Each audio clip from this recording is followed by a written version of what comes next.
Okay, hello everybody. Today we're here in Microsoft Flight Simulator 2020 in the Cessna Skyhawk C172. We have a 125 nautical mile flight from Charlie Zulu Kilo Cascade Locks to 77 Sierra Hobby Field. Both of those are freeware airports, and I'll put the links in the video so that you too can enjoy them. I'll also give you an update on my real-life flight lessons. Let's hop into the pilot seat and get started.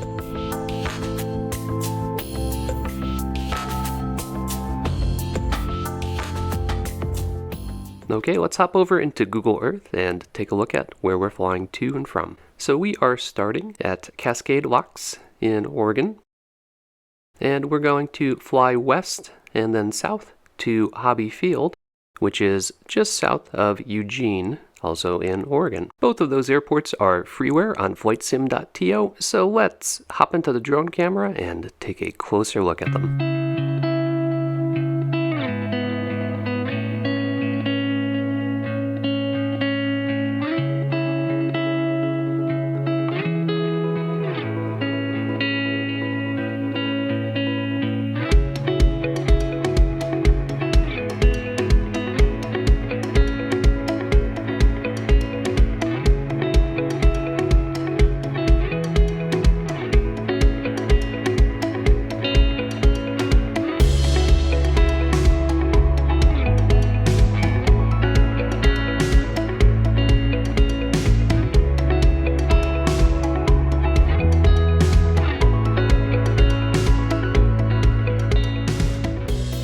Alright, we're going to zip through the startup so we can get underway.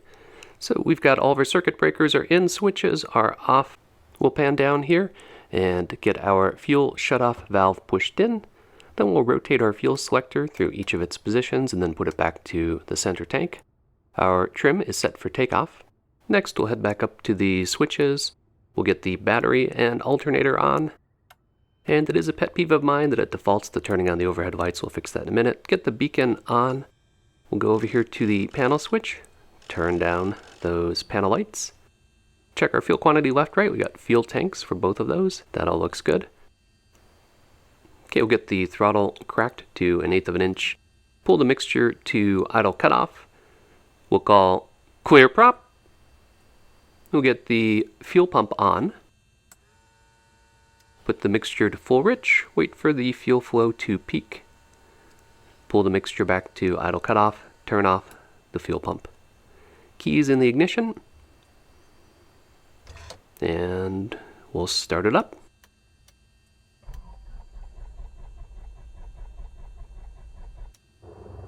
And it immediately stalled because the mixture was at full idle cutoff, so we're going to bring that in just a little bit. Try again. There we go. Bring the mixture back into full rich. We can see that we've got fuel pressure. So that looks good. We got our RPMs at 1,000, and we'll lean the mixture for ground operations. Alright, we can get our avionics bus 1 and bus 2 on. As the Garmin boots up, I'll take you through the flight plan. So when flying VFR, you pick out waypoints every 10 to 15 miles. We are departing from Cascade Locks, following the Columbia River into our first waypoint, which is Crown Point and Vista House. We'll change direction there and fly southwest, passing over our second waypoint, which is Boring. Our next waypoint will be an airport, and that will be on our left. That is the airport of Milano State for Sierra 9. The next waypoint after that will be Mount Angel. So a nice cluster of houses, kind of out in the middle of flatland, easy to spot. And next we're going to change direction at McNary Field and fly south. We'll be following Interstate 5 on our right, and Albany will be our next waypoint, also on our right. And watch out for these waypoints in the montage. Next, we'll pass the town of Brownsville on our left. And then we'll overfly some mountains, and we've got a tower called out, so that'll be one of our waypoints at the top of the mountain. Then we're in the home stretch. We'll look for the stadium in Eugene, and then we're headed right to Hobby Field. While we're taxiing, I'll give you an update on my real-life flight lessons. So I just this week completed my 100 nautical mile dual night cross-country flight. Flying at night is both beautiful and scary. It's a little like IFR light in that you need to rely on your instruments a lot more because you just can't see a lot of things when everything's dark. I had a red headlamp on for the entire flight so that I could read my cross-country plan that was on my kneeboard. I will say, compared to the sim at night, the dark areas are even darker in real life and it's like flying into the void. But the light areas, the city that we arrived at was just luminous and incredibly bright and looked just amazing from the air. The airport itself was actually fairly hard to see even from the air because you just can't see runway lights when you are parallel to them. You have to be head on before they're visible, so that was a bit of a trick to find. After we landed, we parked at the FBO and went inside for a little while, and of course, I've got the picture posing in front of the plane, still with my red headlamp on.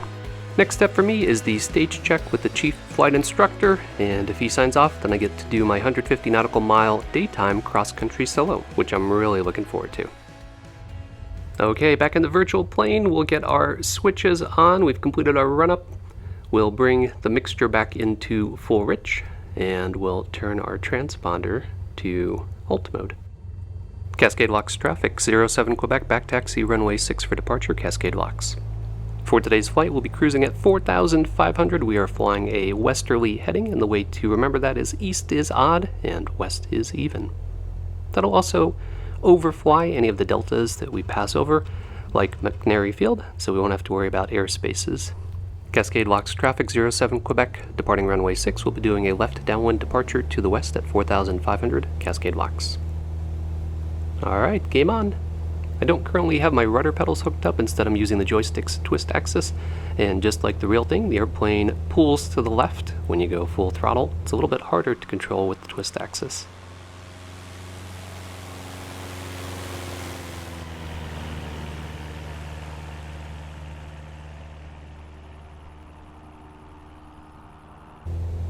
Alright, we are just about clear of the trees.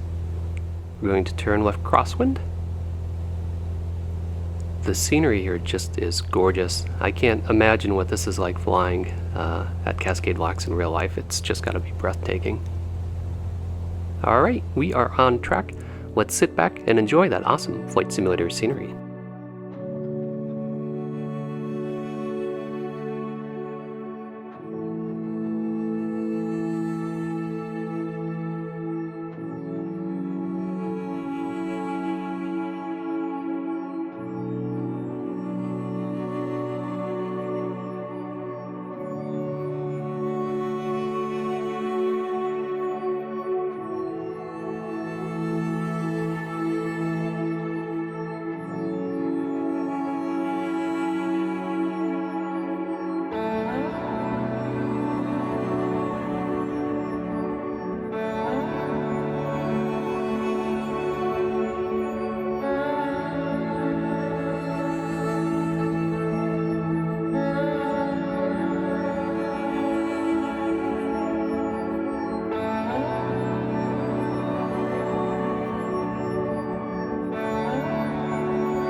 I'm glad that wasn't a perfect landing. That actually was very much like a real-life landing.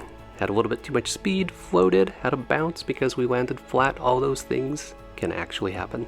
I loved seeing all the scenery along this flight, so give it a try. It's really a nice, cool VFR flight, and you get a lot of eye candy along the way. So if you enjoy content like this, be sure to click that like button, leave me a comment, and don't forget to subscribe. Thanks, as always, for flying along with me, and stay tuned for further flight adventures.